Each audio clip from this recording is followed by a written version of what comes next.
I think many of you are not aware of this Bible story thing. Have you heard about Moses? Anyone not a Christian but know who is Moses? Morsi? Anyone have any idea?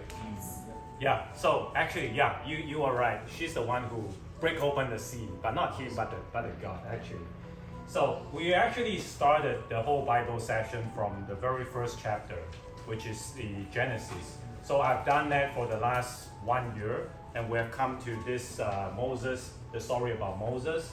And it's at the book of Exodus, which is the second book in the Bible. So if you're interested, go back and flip open the Bible and look at Exodus. It's all the story about Moses. So in the last session, I shared about God performed his 10th miracle in Egypt. And what was the 10th miracle? He killed all the firstborn of the Egyptians, the elders of all the Egyptians.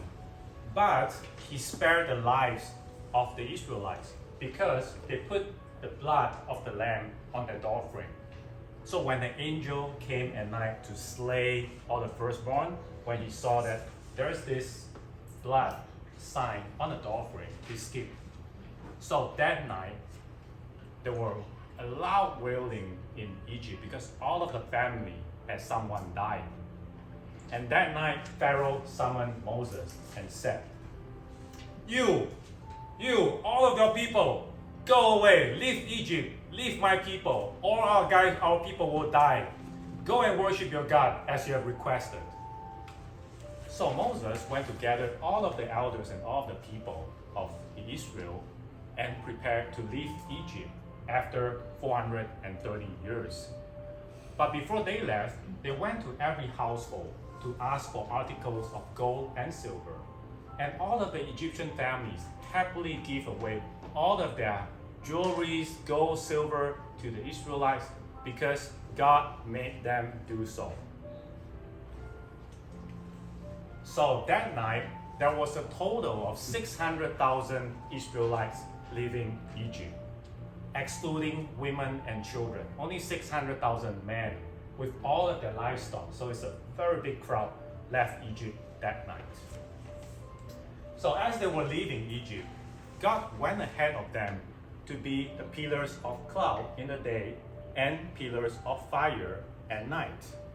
And that time they don't have buses or vehicles, so they have to walk. So they walked for weeks, for months, and they finally reached the border of Egypt, very close to the Red Sea, Hong Hai.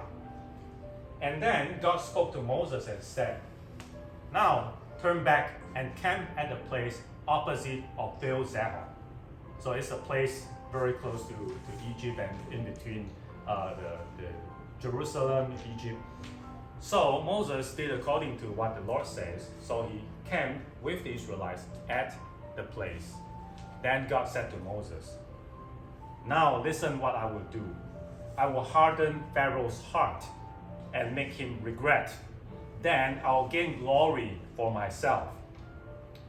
So the next day, Pharaoh's heart was hardened by God, and he regretted for letting the Israelites go.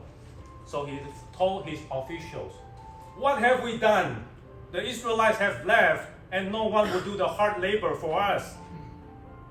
So Pharaoh put together the best chariots of Egypt, 600 best chariots, to chase after the Israelites.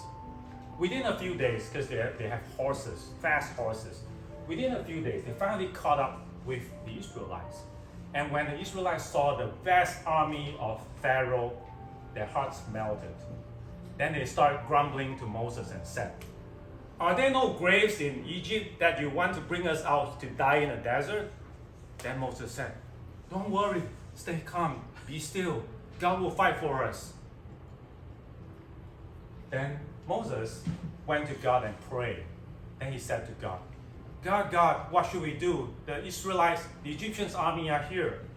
Then God said, Why do you grumbling against me? Take the staff in your hand and stretch it out to the sea. I will break open the sea so that your people can walk through the dry ground to the other side of the sea. So when Moses did that, God parted the sea and the dry ground appeared. So the Israelites were able to walk through the dry ground to the other side of the Red Sea. When the Egyptian army saw that, they followed behind the Israelites.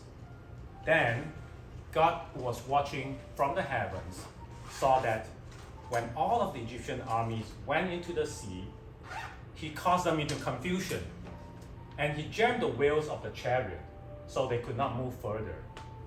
When the Egyptian armies realized that something was wrong, they started crying out and said, "Let's leave these people, that God is fighting for them." But you know what? It was too late. When God saw that the Israelites have crossed over to the other side, he caused the water to flow back, and all of the Egyptian armies were drowned. None of them survived. When the Israelites saw that, they feared the Lord. Now the Israelites continued their journey into the desert. And after many days of walking, they started grumbling again to Moses and said, "When we were in Egypt, we were surrounding pots of meat, but now we are starving in the desert." Then Moses went to pray to God again. God, my people are starving. They want to eat meat." Then God said, "Why do you complain to me again? I'll give them meat in the evening and bread in the morning." That evening, God sent swarms of quails to surround the camp of the Israelites. And the Israelites could just go out and catch the quail and eat off the meat.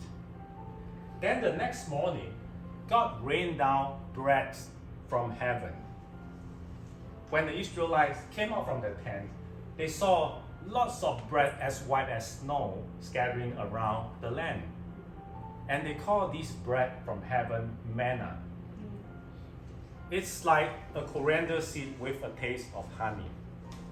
Then God said to Moses, "Tell the Israelites, they should only collect the manna enough for a day, and they should do that every day, except on the 6th day, where they should collect double portion, because on the 7th day, no one should go out to work.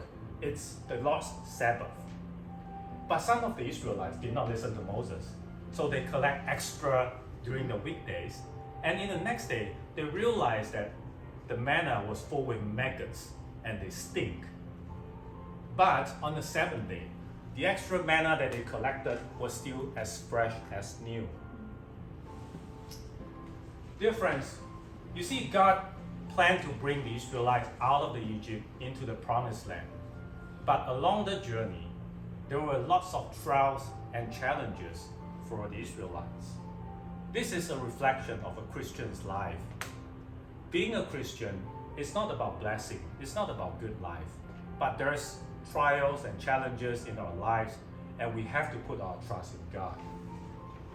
In the next session, I'm going to share about how the Israelites continue to rebel against God as they're on their way to the promised land. Stay tuned. Yay!